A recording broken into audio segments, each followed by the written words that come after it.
सर्वात आधी इथे मेथी मी फोडून घेतलेली आहे. नंतर 2 ते 3 पाण्याने धुवून घेतलेली आहे.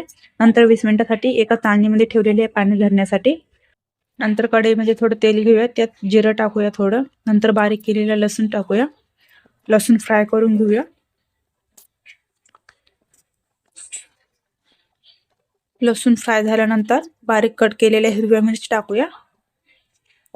हिरवी मिरची तुम्ही तुमच्या चवीनुसार टाका, कमी जास्त. मिक्स करूया. हिरवी मिरची 1 मिनिट फ्राय करून घेऊया.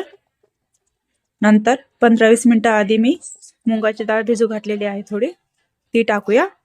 मेथीच्या भाजीला कधी डाळ भिजूनच टाकायची. मिक्स करूया. नंतर चवीनुसार मीठ टाकूया. अर्धा चम्मच हळद. मिक्स करूया. या भाजीला दुसरा कोणताही मसाला टाकायची गरज नाही, फक्त हळद आणि मीठच टाकायचं. अर्धा ग्लास पाणी टाकूया डाळ शिजण्यासाठी.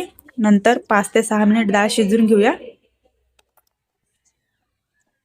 हे बघा 5 मिनिटांनंतर डाळ शिजून झालेली आहे. नंतर मेथीची भाजी टाकूया.